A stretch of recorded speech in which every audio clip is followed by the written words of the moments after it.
Alright, okay, Assalamualaikum. So untuk video kali ni saya nak buat video yang baru untuk pembelanjaan dan juga belian. Okay, belian dan juga perbelanjaan. Sebab video yang sebelum ni saya dah ada upload. Okay, tapi tak ada suara tak ada suara. So saya kena buat video baru, tak tahulah hilang pergi mana suara. Okay, so saya buat video barulah. Alright. So kita pergi pada belian dulu. Okey, untuk belian, bagi yang belum tahu apa rekod belian ni. Okey, belian adalah kita beli stok, okey, untuk kita jual balik. Kita beli stok daripada supplier untuk kita jual balik kepada pengguna.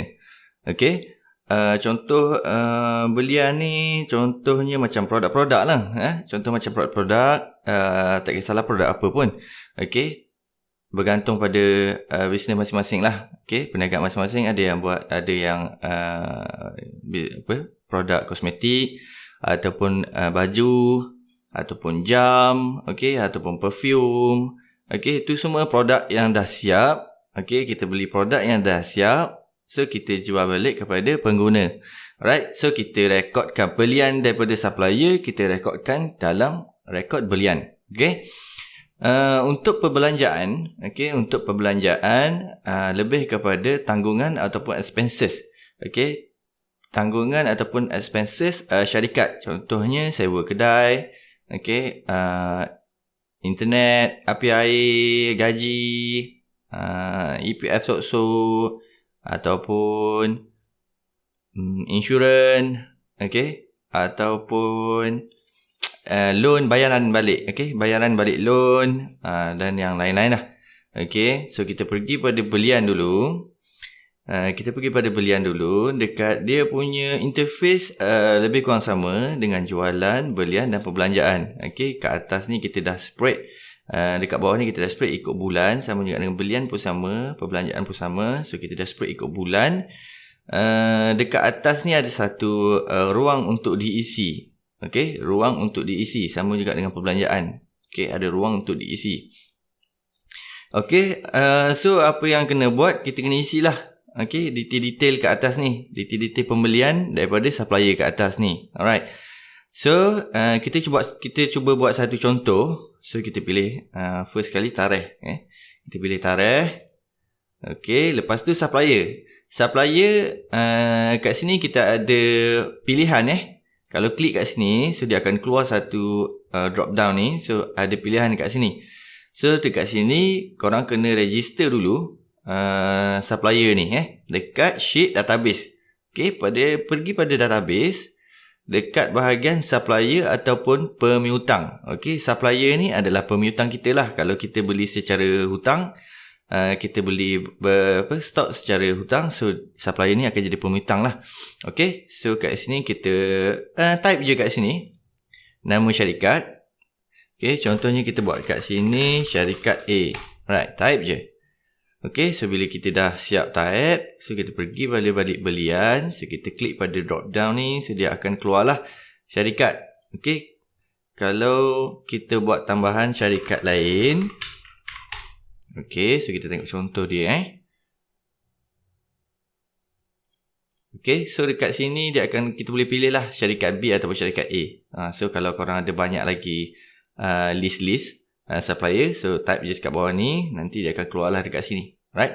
So kita pergi pada syarikat A dulu, produk tudung. Okey, jumlah belian 400. Okey, cara belian adalah secara cash ataupun kredit. Okey, secara cash ataupun kredit. Sekiranya belian adalah secara cash, jadi jumlah bayaran, okey, jumlah bayaran atau deposit ni mestilah sama dengan harga beli. Okey, 400. So kat sini dia tak ada balance. Okey, kita beli kita terima daripada supplier 400, so kita bayar kepada supplier 400. So itu adalah belian secara cash. Alright, so kalau belian secara kredit, bayaran ataupun deposit ni mestilah kurang daripada jumlah. Okay, so maknanya jumlah belian adalah 400. Jadi kita bayar 100. Maksudnya deposit lah. Maksudnya deposit. Okay, bayar 100. So, ini adalah pembelian secara kredit. Okey, so kita pergi pada cash dulu. Kat sini 400. Okey, cara bayaran. Kita boleh pilih lah cara bayaran ni. So, kalau tak ada cara bayaran ni dekat sini, so korang boleh pergi juga pada database. Korang boleh tambah pada cara pembayaran. Okey. Agro, contohnya agro.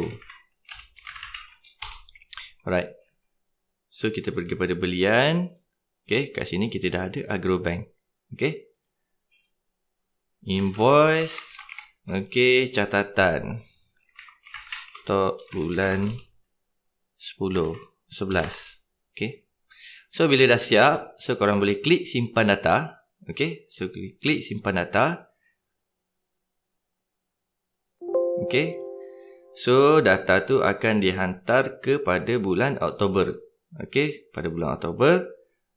So, kita tengok sini 400. Okay, dah masuk. So, apabila kita buat simpan data ni, okay, dia automatik data ni akan dihantar ke analisis kewangan. Okay, kita tengok dah masuk 400. Kita tengok pada detail PNL 400. Okay, PNL tahunan 400. Okay, imbangan duga 400. Okay. Dekat kunci kira-kira 400. Right. Lepas tu kita cuba buat. Buat kredit. Kita buat kredit.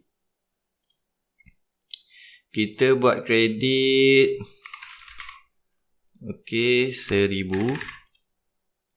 Okay, kredit. Okay, kalau kredit maksudnya kena kurang lah daripada ni. So, kita bayar deposit sama ada terpulang lah.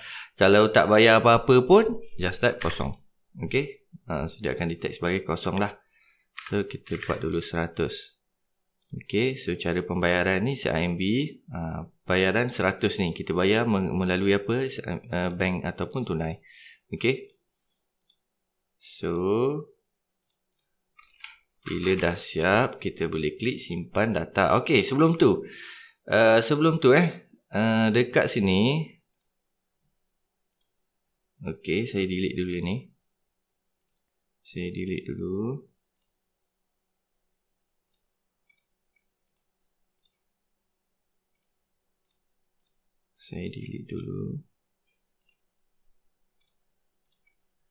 Okey.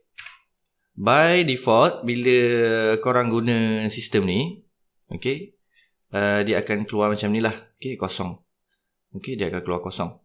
Alright, so bila kita buat secara kredit ni, okay, kita pergi pada pemihutang. Okay, kita pergi pada pemihutang. So, dekat sini kita ada satu kotak lah. Okay, kita ada satu kotak. List pemihutang. Okay, list pemihutang.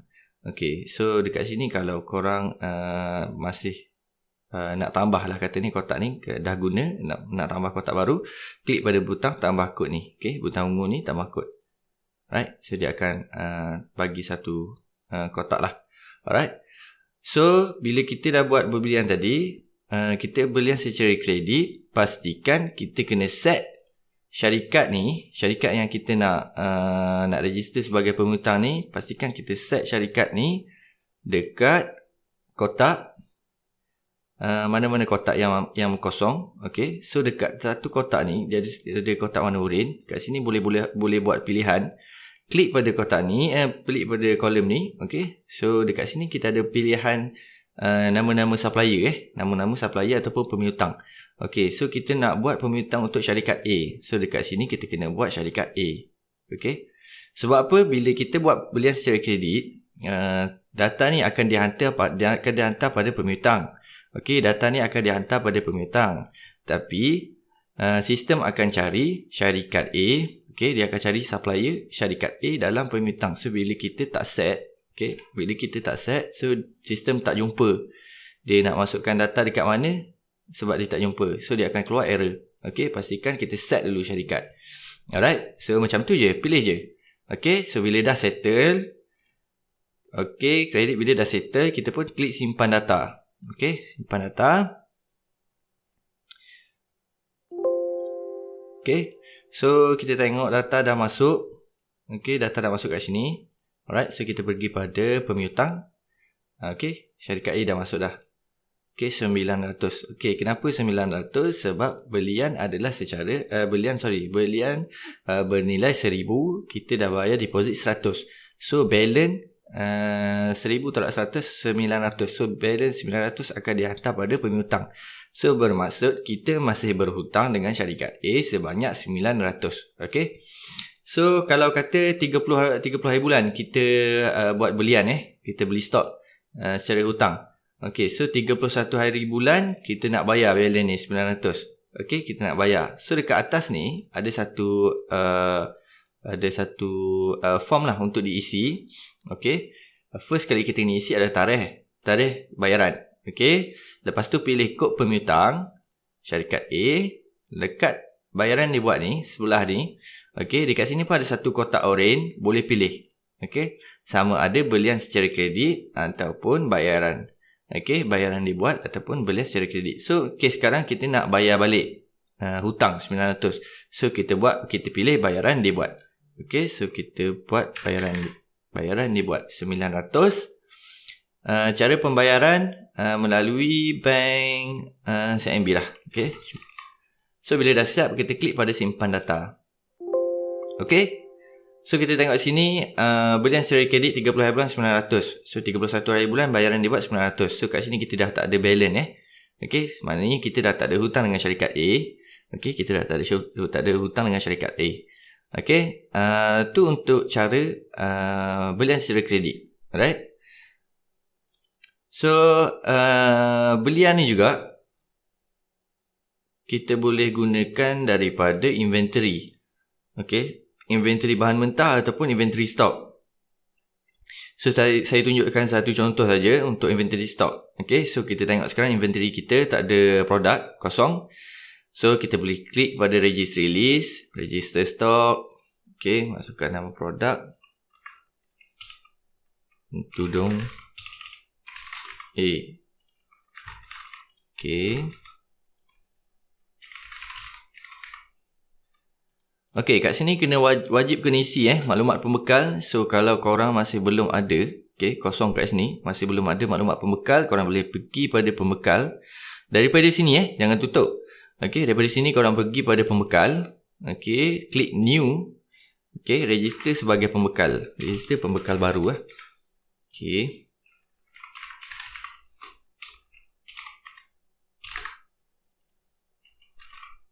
Okey.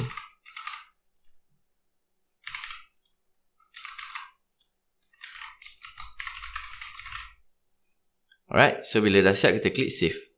Okay, so dia akan keluarlah kat bawah ni. Okay, so just tutup saja. Lepas tu kita boleh buat pilihan. Pada maklumat pembekal ni kita boleh buat pilihan. Okay, klik pada syarikat A. Alright, so detail dia dah keluar. Lepas tu kita isi pada harga. Harga jual. Okay, stok masuk. Ni semua kena isi Yang kosong-kosong ni, form ni semua kena isi. 30, 10, 20, 20. Okay, nombor invoice daripada supplier. Okay, cara belian. Sama juga cash ataupun kredit. Okay, sama juga cash ataupun kredit. Okay, kita buat kredit lah Kita buat kredit. Okay, CIMB. Jumlah belian. Okay, kat sini pun sama. Okay, jumlah belian adalah daripada supplier. Kita refer pada invoice supplier lah. So, dekat dia punya invoice 1350. So, dekat deposit ni kalau cash 1350 lah dekat sini. Okay, so sekarang kita buat secara kredit. Okay, kita beli secara kredit maksudnya kita tak bayar full lah. Kita tak bayar 1350. So, kita bayar kurang. So, kat sini kita buat deposit 500. Okay. Bila cara belian ni adalah secara kredit, kod pemiutang ni wajib kena isi Okay, sama juga dengan belian tadi. Okay, so sistem akan cari kod penghutang ni untuk dihantar pada sheet pemiutang. Okay, so kita buat syarikat A, syarikat yang tadi lah. Okay, kita buat syarikat tadi, syarikat A. Okay, so bila dah siap kita klik save. Keluar daripada belian secara kredit. Yes. Okey, kalau nak hantar pada sheet belian, korang boleh klik yes. Kalau tak nak pada hantar pada sheet belian, klik no. Alright. So, kes ni kita simpanlah pada belian. Okey. So, kat sini kita dah ada satu produk lah. Okey, kita dah register satu produk. So, kita pergi pada belian. Kita tengok rekod tadi dah masuk tak? Okey. Rekod tadi dah masuk. 1350. Okey, deposit 500. So, kita tengok pada pemiutang. Okey. Kat sini. Okey, kita punya rekod dah masuk. Okey, kita masih berhutang dengan syarikat A850. Okey, kat sini ada 850. Right. So, kat sini kita boleh tahulah dengan syarikat mana kita masih berhutang, dengan syarikat mana kita dah habis bayar hutang. So, saya dah splitkan, okey, mengikut syarikat-syarikat. Alright. Okey, untuk perbelanjaan, settle bab belian settle bab belian. Okey, untuk perbelanjaan, perbelanjaan ni tak susah pun, simple je sebab dia straightforward je. Okey. Kita pilih tarikh 30 hari bulan. So dekat sini ada perkara, drop down juga. Okey, drop down juga. So kalau drop down ni tak ada pilihan yang korang nak. Okey, tak ada pilihan yang korang nak. Korang boleh pergi pada database. Okey, bahagian perbelanjaan. Okey. Bahagian perbelanjaan apa lagi Okey, kita buat makan. Okey, makan. Okay, so bila dah siap, korang pergi pada perbelanjaan. Okay, so kita select pada perkara ni dekat slide kat bawah. Okay, so kita dah nampak dah. Okay, yang kita buat register dekat database tadi dah masuk dah kat sini. Okay, so jumlah. Okay, cara bayaran. Okay, so bila dah siap, klik simpan data. Okey, data berjaya simpan. So, kita tengok pada bulan 10. Okey, dah masuk dah 300.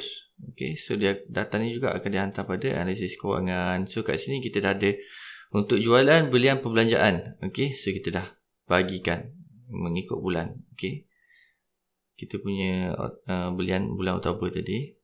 Okey, buang dulu insurans ni. Ni yang sebelum ni. Okey, so kita dah ada makan saja. Okey, makan saja 300. Alright. So ni yang tadi kita dah buat belian. Okey, jualan tak ada. So kita punya Oktober ni masih lagi negatif lah sebab tak ada jualan kita baru beli stok. Alright. So untuk belian ni juga, okey, kita dah register tadi untuk makan. Okey, untuk makan. So kita pergi pada korang tengok pada PNL, detail PNL 9 sheet 9.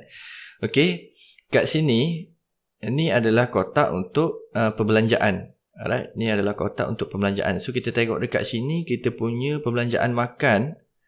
Okey, tak ada tak ada dalam ni. Sebab apa? Kita masih belum assign. Okey, kita masih belum assign makan tu dalam tepi ni. Alright. Tepi ni kita masih belum ada makan. Okey. So dekat sini kita boleh pilih ni kita boleh pilih. Kita boleh klik ataupun kita boleh klik, kita boleh ubah. Okey, dia ada drop down juga. Okey. So dekat sini bawah ni ada ruang kosong. Okey. Dekat sini korang boleh klik kat pada kosong ni. Okey, pada yang kosong ni korang boleh klik. Korang boleh pilih yang kita buat tadi makan. Okey. Okey, nampak dia dah keluar dah 300. Okey, pastikan korang bila register untuk perbelanjaan ni, pastikan dekat profit and loss ni, okey, PNL ni ataupun dekat PNL, okey, kena masukkan sekali. Kena sign sekali Kalau tak, dia tak keluar. Okey. Sama juga dengan PNL tahunan, sheet nombor 10. Okey, ada ruang kosong kat sini, kita just klik kat sini. Okey, ambil makan. Okey, dia akan keluarlah 300. Okey. Kat sini imbangan nunggu pun sama. Kita ambil, makan. Okey, dah keluar 300. Alright, so semua dah okey. Semua dah settle. Okey, pastikan set makan yang kita buat. Kita buat database untuk perbelanjaan tadi. Kalau tak, kita punya account tu akan lari lah. Okey. Alright, saya rasa itu sajalah untuk video kali ini. Belian dan perbelanjaan.